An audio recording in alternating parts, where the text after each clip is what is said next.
Ma'am sir congratulation, गदर 2 सच में गदर मचा रहा है इन दिनों। अब तक उसने बॉक्स ऑफिस पर 230 करोड़ कमा लिए, क्या कहना चाहेंगे इस पे? 230 करोड़, हाँ। कल हुआ ना 50 क्रॉस। खुशी होगी ना, बिकॉज आप इस इतनी बड़ी फिल्म का पार्ट हो, ये सोचकर भी खुशी होती है। This is what we technicians want कि हमने जिस फिल्म पे काम किया है वो फिल्म सुपर हिट हो जाए। हर बार हम लोग कोशिश करते हैं, और जब जब ये पॉसिबल हो जाता है, जितने कनेक्टेड लोग होते हैं फिल्म से, सबको फ़ायदा भी होता है, खुशी भी होती है। बॉलीवुड के लिए कमबैक करना ज़रूरी था। आई थिंक ये फिल्म से बॉलीवुड ने कमबैक किया है अभी। आई थिंक या पठान ने स्टार्ट लिया और इसने फिर ये एंड कर देगी अभी। And one more thing, I just want to introduce my brother Sharjil, and he's always been part of my journey. हमेशा कैमरे के पीछे रहा, कभी सामने नहीं आया। ही इज़ द वन बैकबोन है। तो मुझे लगा जो लोग मुझे सेंसिबली कोरियोग्राफ फिल्म बोल रहे हैं, इस फिल्म को हर एक गाने की तारीफ़ हो रही है और बोल रहे हैं कि 22 साल के बाद भी वो 22 पुरानी यादों को ताज़ा रखते हुए आज के ज़माने के हिसाब से कोरियोग्राफी की। तो मुझे लगा ये सहरा इसका सिर्फ मेरे सर नहीं है। आज मुझे लगा इतने सालों बाद मैं इस ऐसे इंसान को सबके सामने लेकर आऊँ जो मेरी कामयाबी का हिस्सा रहा हमेशा। मेरा छोटा भाई है, मुझसे चौथे नंबर पे आता है ये, और हमेशा बैकबोन बना रहा और हमेशा मुझे गलत करने से रोकता रहा। टीम मेंबर जो होते हैं ना, वो ये हमेशा बोलते हैं कि नहीं नहीं अच्छा है मैम, डर के मारे बोल देते कि मैम को बुरा लग जाएगा। लेकिन हमारी फैमिली होती है जो हमें सच्चाई बताती है, और यही है, इसी की वजह से ये बहुत बड़ा रीज़न है कि मैं यहाँ बैठी हूँ इतनी बड़ी फिल्म की कोरियोग्राफर। तो आज के बाद मेरे हर चीज़ का हिस्सा जो है वो मेरे साथ रहेगा, माय पार्टनर इन एवरीथिंग। तो ये बराबर का हिस्सेदार है, इसलिए मैं चाहती थी कि इतनी बड़ी कामयाबी पे इसको मैं अकेले ना जीऊँ और आप सबके सामने मैं उस इंसान को लेकर आऊँ जो मेरी हर कामयाबी का हिस्सा है, मेरे साथ बराबर खड़ा रहा हमेशा। बिल्कुल कम नहीं, बिल्कुल ज़्यादा नहीं, हमेशा मेरे साथ रहा। शबीना जी, आपको मतलब one of the finest choreographer बोल कहा जा रहा है अभी इंडस्ट्री में, क्योंकि जो है आप जिन लोगों को कोरियोग्राफ कर रही हैं वो जो है काफ़ी मुश्किल एक्टर हैं जिनको डांस भी नहीं आता है। तो मतलब जैसे हमने देखा कि आपने ऊंचाइयां में कोरियोग्राफ की, तो भूमि ईरानी, अनुपम खेर, इन लोगों को कोरियोग्राफ की। यहाँ पे आप सनी देओल को कोरियोग्राफ कर रही हैं, तो कैसा मतलब कैसे ढूंढती हैं हमें सब चीज़ें? एक्चुअली ये मैं बताऊँ, एक्सपीरियंस काम आता है ज़िंदगी में हमेशा। एक्सपीरियंस एक ऐसी चीज़ है जो आप ख़रीद नहीं सकते, जिसको रिश्वत दे के भी नहीं ले सकते। एक्सपीरियंस जो हम अपनी ज़िंदगी में जी कर सफ़र तय करके आते हैं, और जो आप अपने एक्सपीरियंस से सीखते हैं, वही जो एक्सपीरियंस है जो 13 साल की उम्र से मैं काम कर रही हूँ, सिखा रही हूँ एक्टर्स को, वो मेरा जो एक्सपीरियंस है। मतलब जब मैं असिस्टेंट थी तब बोला जाता था कि लंगड़ी घोड़ी भी होना तो शबीना नचा देगी उसको। छोटी उम्र से सिखाते सिखाते सिखाते वो समझ में आने लगा कि इंसान की जो बॉडी लैंग्वेज है उसको उसके हिसाब से कैसा सिखाया जाए। मैंने सनी सर के साथ में एज एन असिस्टेंट काम किया है, काफ़ी फिल्में की। मैं गणेश आचार्य जी की असिस्टेंट थी, तब उनके साथ काम किया है। काफ़ी फिल्मों में लड़कों के स्टेप्स होते थे, वहाँ मैं लड़की ही एक्टर्स को सिखाती थी। तो मुझे पता है एग्जैक्टली सनी सर किस तरह से उन्हें समझाया जाए, बोला जाए, कैसे किया जाए। तो वो सारे एक्सपीरियंस मेरे काम आते रहे। मैं अमित जी के साथ काम कर चुकी हूँ एज एन असिस्टेंट, बोमन जी के साथ, अनुपम जी के साथ, डैनी सर के साथ पहली बार काम कर रही थी। तो ये एक्सपीरियंस ही है जो मुझे आसानी से इन लोगों को इनके हिसाब से मोल्ड करने में आसानी हो जाती है, and they look graceful also. कभी कोई ऐसा वाकया हुआ कि कोई डांसर वो मतलब कि नहीं कर पा रहे हो, बहुत गुस्सा हो गए हो या बहुत फ्रस्ट्रेट हो गए, चिल्ला दिया नहीं करना है मुझे, ऐसा कभी नहीं हुआ, कभी नहीं हुआ, बिकॉज नहीं कभी भी नॉर्मली ऐसा कभी हुआ नहीं हम लोगों के साथ, क्योंकि जैसे आपने बोला ना कि जिसको डांस नहीं आता उनको डांस ही, ऋतिक रोशन सर और इन सबको डांस कराना बहुत इजी है, लेकिन हमारे लिए चैलेंज होता है जब जिसको डांस नहीं आता उनको कराना। जब चैलेंज आता तो we are much ready to accept. थोड़ा मज़ा आता है उसमें, क्योंकि फिर उसमें आपको निकाल सकते हो क्रिएटिविटी अंदर से, क्योंकि डांस कंपोज करना भी एक क्रिएटिविटी होती है एक्चुअली। तो कभी ऐसा हम लोगों के साथ हुआ नहीं, क्योंकि हम लोग कैरेक्टर को पकड़ के बहुत करते करोगे आप। बिल्कुल। इनका और मेरा दोनों का सोच एक ही है कि कैरेक्टर को पकड़ के करना है। और उसका बहुत बड़ा रीज़न ये भी है कि मेरा जो बेस है वो एक्टिंग है। तो मैं जब कोरियोग्राफर नहीं बनना चाहती थी, मैं एक्टिंग कोर्स कर रही थी, तो वो बेस ही हमारा एक्टिंग रहा है और हम कोरियोग्राफर बन गए। कहते हैं ना, फ्लो ऑफ लाइफ के साथ चलते चलते आप कुछ और बनना चाहते थे, कुछ और बन गए। तो इसलिए भी एक्टर्स को समझना शायद हमें ज़्यादा आसानी से आ जाता है, क्योंकि एक्टिंग कोर्स किया हुआ है। तो एक्टर्स की तरह सोचना, उनके बॉडी लैंग्वेज को समझना, जिसे आर्टिस्टिक डांस कहते हैं हम। एक डांस होता है जो एक डांसर करता है तो पता चलता है ये डांसर है, 100 डांसरों के साथ वो एक डांसर है, बट जब एक एक्टर आता है ना तो वो अपने अंदाज में डांस करता है, उसे हम एक्टर कहते हैं। तो we focus on that artistic dance, that's when हमें तकलीफ़ नहीं होती ज़्यादा एक्टर्स के साथ। कभी आज तक टचवुड ऐसा मौका नहीं आया कि फ्रस्ट्रेशन में आ गए एक्टर, या हम फ्रस्ट्रेशन में आ गए, गुस्सा हो गए, क्योंकि समझ के उसको सजा के ऑडियंस के सामने पेश करना ही हमारा काम है। उसमें सब्र और संयम की ज़रूरत होती है। मैम कहीं ना कहीं जो है गदर 2 को लेके कहीं ना कहीं विरोध भी हो रहा है। एक तरफ पंजाब में हुआ कि वहाँ पंजाबी गेटअप को लेके कुछ जो है विरोध किया जा रहा है, और दूसरी तरफ जो पाकिस्तान में हो रहा है, पाकिस्तान में विरोध हो रहा है। उनका ये कहना है कि एक पाकिस्तानी 1000 जो है भारतीय सैनिक के बराबर है। तो किस तरह से देखते हैं जब ऐसा गदर 2 का जो है विरोध होता है? आई थिंक मैंने भी कुछ न्यूज़ देखी है, मुझे तो ये न्यूज़ देखी, मैंने आज के पाकिस्तानियों को पूछा जा रहा था कि अगर आपको मौका दिया जाए, बॉर्डर खोल दिया जाए, तो क्या आप चले जाओगे? दे सेड यस, हम चले जाएंगे। Yeah, even I saw that. सो मैं सुबह से यही सारी न्यूज़ देख रही हूँ, मुझे कुछ लोग लिंक भेज रहे हैं, इंस्टा पे लिंक आ रही है, फेसबुक, तो वो तो बोल रहे हैं कि हमें तो बहुत अच्छा मज़ा आ जाएगा, हम चले जाएंगे, क्योंकि कोई लोग बोल रहे हैं हमें यहाँ पे काम नहीं मिला। तो ये हमारे भी देश में होता है, तो देश के लेवल की बात और है। मुझे लगता है गदर की जो सक्सेस है, जो मोहब्बत लोग दे रहे हैं, उसको एंजॉय करना ज़्यादा बेटर है देन थिंकिंग अबाउट विरोध। कुछ लोग होते हैं जो विरोध करते हैं, बट उसको नज़रअंदाज कर देना इज़ बेटर आई थिंक। गदर 2 के साथ साथ चुनौती जो है भारतीय सैनिकों को भी दे रहे हैं, तो उनके क्या इसमें रहेगा कि किस तरह से जो है सैनिकों को दे रहे हैं, मतलब किस तरह से देखते हैं इसको? मुझे लगता है कि सैनिकों का फिल्म से कोई लेना देना कभी था ना होता है। वो देश की सीमा पे हमें प्रोटेक्ट करने के लिए थे, हमेशा रहेंगे, तो मुझे लगता नहीं कि उससे हमारे देश के सैनिकों को कुछ फ़र्क पड़ता है। गदर 2 एक आइकॉनिक फिल्म था, और अभी ये वापस 22 गदर साल 1 बाद- वॉज आइकॉनिक। हाँ, ये 22 साल बाद वापस आया और आप इन्हें कोरियोग्राफ करें, कैसा रहा एक्सपीरियंस आपका इस फिल्म? तो जब 22 साल पहले जब ये फिल्म आई थी, हम छोटे थे, और उस वक्त भी मैंने कहा ना, मैं बचपन से काम कर रही हूँ, इसलिए बहुत मैच्योर जल्दी हो गई।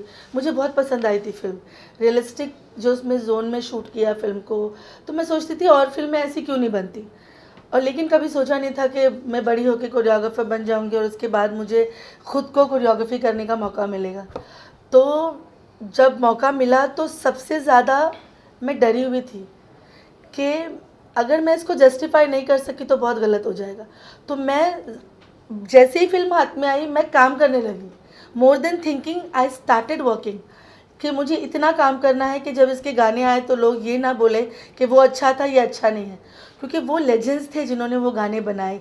कोरियोग्राफर जो थे जय मास्टर जी, फिर जिन्होंने म्यूज़िक दिया था, ऑल वो लेजेंड्स, तो हमें आज भी उनके गानों को ख़राब नहीं करना था।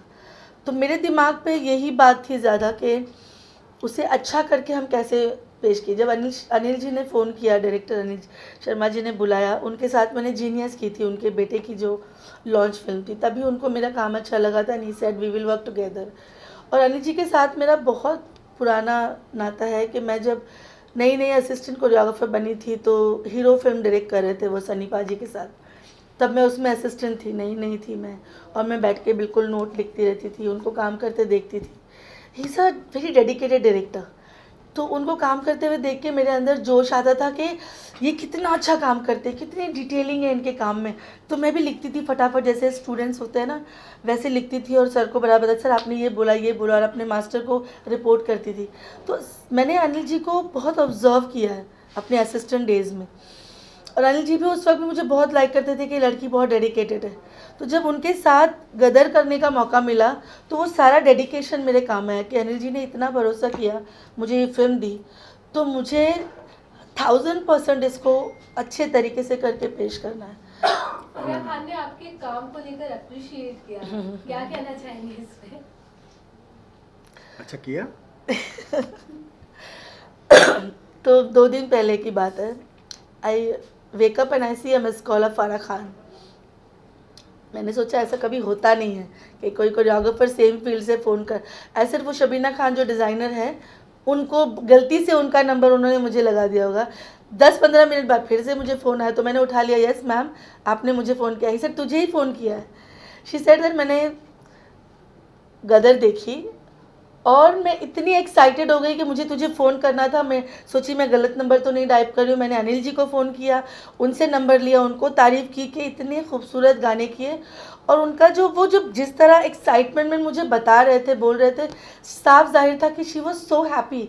शी सेड आजकल जितने भी जो गाने चल रहे हैं, ड्यू रिस्पेक्ट टू एवरीबडी, खच कुछ चल रहा है, लेकिन उसके बीच में तूने इतने खूबसूरत गाने किए, I am so proud of you. Then she started telling me about every song. तूने ऊर्जा काले कावा में वो सीन किया, बहुत अच्छा था। तूने झूम झूम गाने में वो स्टेप किया, फिर स्टोरी को इतनी ब्यूटीफुली नरेट किया विद द स्टेप्स। डांस और स्टोरी का जो कॉम्बिनेशन है, कैरेक्टर्स आर लुकिंग ब्यूटीफुल। मुझे इतना अच्छा लगा, आई am so proud of you. If फारा खान जो मेरी आइडियल है, इफ़ शी इज सेइंग कि मुझे बहुत अच्छा लगा, आप सब सोच सकते हो मेरी हालत क्या होगी। I was crying, my tears were rolling down and I was listening to her. And I told her, ma'am मैं आपकी असिस्टेंट नहीं थी कभी भी, लेकिन आपकी एकलव्य बनी हमेशा। और शी सेड तूने उससे भी बेहतर काम करके दिखाया। And she gave praises me, she gave me दुआएं के तुम और अच्छा काम करो, and I am very proud of you my darling. And I immediately called him, because मेरी ज़िंदगी में कुछ भी होता है काम से रिलेटेड या personal, he is the first one two call, because दिमाग से ही मुझसे ज़्यादा बड़ा है। And I called him and I said this is happen, and he was so excited कि बाजी तुमको अवार्ड मिल गया। लोगों ने अवार्ड कभी नहीं दिया आपको, सब नॉमिनेट करते, अवार्ड कोई नहीं देता, ये आपका अवार्ड है, तो just take this as an award. And we celebrated that day. Alright, मेरा सवाल ये है कि सब प्रमोशन के दौरान सब दिख रहे थे बट आप नहीं दिख रहे थे, ऐसा क्यों? होता क्या है ना कि आई थिंक ये बहुत सालों से चला आ रहा है, मतलब हमेशा से ऐसे ही रहा है कि कोरियोग्राफर्स और जो जितने टेक्नीशियंस होते हैं, they work and then they go behind the camera. और ख़ासकर मैं कोरियोग्राफर्स के बारे में बोलना चाहती हूँ कि आगे नहीं लाया जाता, या वो नहीं आ पाते, या उन्हीं को आगे लाया जाता है जो टीवी में जज बन के बैठे हैं और उनकी फ़ैन फॉलोइंग। आजकल रील्स का ज़माना है, इंस्टाग्राम है, टिकटॉक पे लोगों के जितने फॉलोअर्स होते हैं, आजकल फॉलोअर्स पे आपकी कैपेबिलिटी को तोला जाता है। तो मैं कभी टीवी पे जज बनकर गई नहीं, या मुझे कभी बुलाया नहीं गया, मैं अपना काम करते रही। जब बुलाया गया तब मुझे लगा था कि अरे मेरे कुछ गाने तो हिट हो जाए, मैं जज की कुर्सी पे तब बैठूँ जब मैं खुद अपना नाम कर लूँ। फिर बाद में देखा कि ऐसे लोग भी जज की कुर्सी पे बैठे हैं जिन्होंने एक फिल्म भी नहीं की और वो बैठ के जज कर रहे हैं, तो मुझे लगा ठीक हुआ मैं नहीं गई। I wanted to do big songs, make my name, prove to my audience मुझे पहचानेगी जब खुद मेरे नाम से, मेरे काम से, तब मैं जज बन के जाऊँ ना। बाकी Farah ma'am, Vaibhavi ma'am, Ganesh master ji, Ahmed Khan, इनके अलावा जो लोग, due respect to them, there are many choreographers who didn't do a single film also, but they are judging, तो पीपल नो देम, तो उन्हीं को बुलाया जाता है। तो जिनका नाम नहीं होता उन्हें सामने नहीं बुलाया जाता है। तो उसके बारे में तो मैं कुछ नहीं बोल सकती, लेकिन ऑडियंस ने मुझे बहुत प्यार दिया, बहुत सराहा इस फिल्म पे ख़ास। एवरीबडी स्टार्टेड टू टटोलो को किसने गाना किया है। कई लोगों ने मुझे डीएम किया कि हम फिर से जाके टाइटल देखें कि कोरियोग्राफी किसने की है। तो जब ऐसा होता है ना, तब आपको समझ जाना होता है कि नाम ऑडियंस आपको उठाएगी। तो जब ऑडियंस उठाना चाहती है तो फिर आपको किसी और की ज़रूरत नहीं होती, मुझे लगता है। और पर्पसली नहीं किया जाता। किसी कोरियोग्राफर ने इसके बारे में बात नहीं की कभी, आगे नहीं आए कभी, तो इसलिए शायद ऐसा हुआ है। मैं किसी को ब्लेम नहीं करना चाहती इसमें, क्योंकि इस फिल्म का जो फीवर चढ़ा, Tara Singh, then you want to see Tara Singh all over, you know what I mean. तो वो Tara Singh, and then I did a concert with Mithun, and then Amisha Patel called me on stage with everybody. That was a very beautiful gesture and I want to thank her for that. And Anil ji ने भी एक दो जगह पर नाम लिया कि शबीना ने कोरियोग्राफी की, and I am thankful to Anil ji also. एक डायरेक्टर ही होता है जो आपको सब पूरी टीम को समेट के चलता है, और एक डायरेक्टर ही होता है जो आपको बाहर भी लेकर आता है। तो I think I am going to work towards this, that why choreographers are not been called on front row. I will definitely do it. Saroj ji ने एक चीज़ की थी, सरोजी की वजह से कोरियोग्राफर्स को अवार्ड मिलने लगा। तो I think I want to do this now, कि गाने ही पहले फिल्म्स में आते हैं, टीवी पे गाने आते हैं, गाने को देखते हैं लोग। लाइक मैंने ये देखा है, जो लोग यूट्यूब पे बैठ के गानों को रिव्यू कर रहे हैं. They don't know that choreographers do the song. I think इसका एक रीज़न है कि not many choreographers can do story telling songs. मैंने इस फिल्म में क्या, मैंने अपनी हर फिल्म में हर तरह के गाने किए. I like to do storytelling songs, I like to do dance songs, I like to do every kind of songs. तो किसी को, लोगों को ज़्यादा पता ही नहीं है. खैरियत आया तो लोगों ने म्यूज़िक की तारीफ़ की, रो रहे हम गाना देख के, तो विजुअल्स को देख के रो रहे हो ना भाई. विजुअल्स को ही देख के आप बोल रहे हो कि आप टीवी बंद करके गाना सुन के तो नहीं बोल रहे हो. तो they also don't talk about choreographers. तो आप दूर की बात है, फिर आप और कहाँ जाओगे. बिकॉज नॉर्मली क्या लगता है लोगों को, जहाँ पर डांस मूव्स आते हैं ना, तो सबको लगता है कि वहाँ पर कोरियोग्राफर्स का काम होता है, डांस करते तो ही लोगों को ये लगता है. बट ऐसा नहीं है. ये सबके लिए बता रहा हूँ मैं. हम दोनों बैठ के ये चीज़ बता रहे कि ऐसा कुछ नहीं है. गाना जहाँ आता है, जहाँ म्यूज़िक आता है, वो कोरियोग्राफर आता है वहाँ पर. वहाँ डायरेक्टर नहीं होता, वो कोरियोग्राफर करता है. तो ये सबका थोड़ा वहम है लोगों को. ऐसा कई जगह पर डायरेक्टर और कोरियोग्राफर मिलकर करते हैं. Not every choreographer has this. मतलब मैं किसी के बारे में नहीं बोलूँगी, बट हाँ, मुझे स्टोरी टेलिंग सॉन्ग्स करना बहुत पसंद है. तो मैंने इस फिल्म में हर तरह के सॉन्ग्स किए और अनिल जी ने पूरा भरोसा किया मुझ पे अपने हर तरह के गानों को लेकर. नहीं, I think Farah ma'am, let me very blunt बाजी, आई थिंक फराह मैम और राजू खान के बाद ऐसा कोई नहीं जो स्टोरी टेलिंग सॉन्ग कर सकता है आज की तारीख में. Everyone is just going behind reels and all. वैसे बस मूवमेंट करो, ख़त्म करो बात. डायरेक्टर बोलेगा मैं कर लूँगा. यही चल रहा है मार्केट में बॉस. आप लोगों को पता है बात. हाँ, मैं तो बहुत बड़ी फ़ैन हूँ राजू खान मास्टर जी की, जो एक ही कोरियोग्राफर थे जो कैमरा के साथ में स्टोरी को लेकर चलते थे. मैंने उनके गाने देख देख कर सीखा. Farah ma'am is my ideal because उन्होंने कोरियोग्राफी के डिपार्टमेंट को एक मुकाम दिया, एक क्लास दिया, और सरोज जी ने प्लेटफॉर्म दिया कि कोरियोग्राफर्स को अवार्ड मिल सके. तो मैं इन्हीं को देखकर अपना काम करती हूँ. तो मुझे लगता है कोरियोग्राफर्स को, it's high time now choreographers also should come in front row and take all the acknowledgement of their own work. Right, आपके अपकमिंग प्रोजेक्ट्स कौन से होने वाले हैं? बहुत सारे हैं. मतलब कॉल्स आना शुरू हो गए हैं, लेकिन I have to see because I am a really crazy choreographer. मैं काम वही उठाती हूँ, वही काम करती हूँ जहाँ पे मुझे लाइक पूरी तरीके से अच्छे गाने करने का मौका मिले. मुझे अगर स्टेज जैसे गाने होते हैं ऐसे करने का मौका मिले तो मुझे बोर होने लगता है. तो गदर के बाद अभी 3 दिन से तो मुझे काफ़ी कॉल्स आ रहे हैं. I will see how and what I will do. Like everybody knows that Salman sir always gives me song which he thinks that I am capable of. तो वो भी एक, Salman sir is also a very big part of my journey in my life, that he trusted both of us always. He is the one who never, you know, he always trusted us and given us the song which we could do. And there are many good films with good projects and good production houses is coming up. तो आज हम लोग गदर की success को जीते हैं. And I would just like to talk about 2-3 गाने गदर के जो बहुत ही आइकॉनिक रहे हैं. जैसे 2 नए गाने हैं फिल्म में. तो पुराने जो गाने थे उनकी तो बहुत तारीफ हुई. मैं निकला गड्डी लेके, अगर आप उसको देखो तो एक जीते ने जो स्टेप किया है, you know that step, first it starts with that step. तो what we do, we divided ourselves, little bit time I will take, we divided ourselves कि जीते का तुम करोगे, सनी पाजी का मैं करूँगी.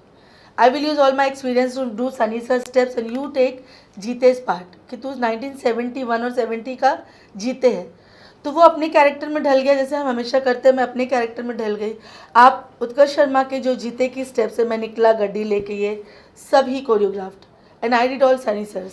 सो we are the brother sister combination of characters. We do it in every film.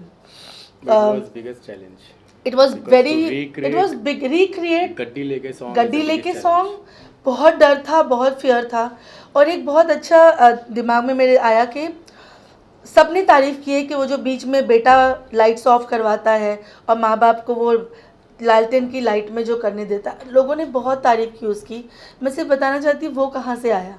So you know main actors also वो very keen कि कुछ रोमांटिक हो जाए. मेरे दिमाग में था कि जब लास्ट टाइम गड्डी लेके आया तो सनी पाजी was already impress with Sakina Tara Singh, but वो उनको बोल नहीं पाता था क्योंकि वो मैडम जी इतनी बड़ी है और मैं एक ट्रक ड्राइवर हूँ. तो वो उस गाने में स्टेज पे डांस करते करते फैंटेसाइज करते हैं कि मैं उसके साथ मेले में हूँ, ऐसे हूँ। मुझे लगा कि आज हमें ऑडियंस को रियल में उनको मिलते हुए दिखाना चाहिए, क्योंकि हम डायरेक्ट 22 साल बाद दिखा रहे फिल्म में, तो ये रोमांटिक सीन्स फिल्म में वापस नहीं आएंगे। तो देन वी क्रिएटेड दैट जीते puts the lights off and वो दोनों मिलते हैं, तो वो जो वहीं पर क्रिएट किया, वहीं पे उसी वक्त हमने ये सेट पे क्रिएट किया। दैट वाज़न्ट डिसाइडेड, रिहर्सल कुछ और हुआ था, रिहर्सल कुछ और हुआ था और वो वहीं पे डिसाइड हुआ। और अरेंजमेंट अनिल जी ने ओके बोला, he said this is very good, कि एक बेटा अपने माँ बाप के लिए वो माहौल रेडी करता है। This is such a beautiful thing. आज की जनरेशन के हर बच्चों को अपने माँ बाप के लिए सोचना चाहिए कि माँ बाप सिर्फ पढ़ाई करवा के अपने करियर को बनाने के लिए नहीं बने हैं, हमें भी बड़े होकर उनके लिए सोचना है। तो जीते वो करता है, और लोगों ने इतना पसंद किया उस मोमेंट को। ऐसे मोमेंट्स हर गाने में, जैसे लालटेन आती है, जो पहले तारा सिंह लालटेन उठाता है और सकीना को देखता है, ताजमहल, लालटेन, वो पगड़ी, ऊर्जा काले कावा में वो पगड़ी, इस बार उस वक्त उन्होंने 22 साल पहले वो पगड़ी बांधी थी और तारा सिंह उतार देता है कि ये पगड़ी मैं अपने पास रखूँगा। वही पगड़ी सकीना निकाल के उसको दिखाती है और वो उसे ही पहनाता है। तो एक हस्बैंड अपनी बीवी को जब वो पग पहना है, वो कितनी बड़ी बात है। फिर झूम झूम गाना आया, तो मिथुन ने जब झूम झूम गाना भेजा तो हम लोग इतने परेशान थे कि इसको कैसे किया जाए, इतना डिफिकल्ट, इतना ब्यूटीफुल सॉन्ग है, गलत नहीं हो सकता। Again I gave him a challenge, if you are जीते 1971 and you are a fan of Rajesh Khanna, how will you come up with the steps? I knew what story, so I gave him the liberty to choreograph that song, कि you choreograph that song and I will take care of the storytelling and I will tell you कि ये अच्छा है, ये अच्छा नहीं है, मैं डायरेक्टर बन जाऊँगी। And he choreographed and he rejected his own steps because he thought नहीं कुछ और करना है, and I caught that, I said no, यही करना है। And when he showed me all this step जिसको लोग इतनी तारीफ़ कर रहे हैं, ये show here and he created जीते's body language for that song and then we both did that song like that. Because challenge था ये कि इन्होंने जब मुझे बताया, बिकॉज हम लोग ने स्क्रिप्ट सुन लिया था, वी न्यू कि क्या कैरेक्टर है उसका, तो उसका कैरेक्टर बड़ा नॉटी था। He was not shy but naughty था और करिज्मेटिक था at the same time, and he was very energetic also at the same time and he was huge fan of Rajesh Khanna. तो that all challenge was there कि ये सब चीज़ें एक गाने में आना चाहिए। और रोमांटिक गाना, ये सूरज हुआ मध्यम जैसा तो था नहीं, किसी हाथ घुमाया हो गया, इसमें एक पैपी नंबर था और इसका कैरेक्टर था, वह इम्प्रेस करना है उसकी फैमिली को भी। तो वो चैलेंज को लेके मैंने कुछ सोचा और फिर उसको डाला। मुझे खुद को नहीं अच्छा लगा वो, मुझे ऐसा लगा नहीं यार, और मैं अपना क्रिटिक्स खुद ही हूँ। तो इन्होंने देखा, इन्होंने बोला यही बेस्ट है, डोंट गो, यही बेस्ट है, इसी को रखना है तेरे को। फिर इन्होंने आया, थोड़ा बहुत उसमें चेंजेस किए यहाँ वहाँ बॉडी लैंग्वेज में, एंड फिर हम लोग ने वो दिखाया। And then as usual we showed it to जीते and the entire crew and Anil ji. Then झूम झूम steps हमने variety की, and even Utkarsh is very hard working. Sharjil and Utkarsh worked really hard. Yeah, he is very hard. He is very hard working. He Yes, is perfectionist and he doesn't go wrong. जब तक वो ये खुश नहीं होता था, मैं खुश नहीं हो, जीते रिहर्सल उत्कर्ष शर्मा रिहर्सल करता ही जाता। उसकी नज़र मेरे पे होती थी। एक चीज़ अकेले किसी बंदे की वजह से हिट नहीं होती, it's a team work, you know. Like captain of the ship director अगर अपनी सूझबूझ से अपनी टीम को बहुत अच्छे तरीके से समेट लेते हैं, जैसे अनिल जी ने किया, तब जाके गदर बनती है। उसी तरीके से हमारे लिए भी गाने में जब एक्टर हमारा परफेक्टली करता है तो वो हमें दिखाता है कैमरे पे। तो उत्कर्ष ने बहुत मेहनत की and I love him for that and we both love him for his hard working. गंडी लेके में तो वो इंजर्ड भी हो गया था। गंडी लेके में तो शायद किसी को नहीं, उनके पैर पे लग गया था और 4 दिन शूट पैर पे लगने के बावजूद उत्कर्ष शर्मा ने 4 दिन पूरा गाना कंप्लीट किया। और एक और गाना है जो new song, there is one more song, चलते रहे इश्क में। इस ईद का ओकेशन है, पाकिस्तानी लड़की है और वो ये कर रही है। यहाँ पे अब मेरा चैलेंज मुझे था, then he gave me challenge that okay ये गाना आपका है, लड़की का है, and you are a classical dancer yourself, तो you do this song and I will जज यू।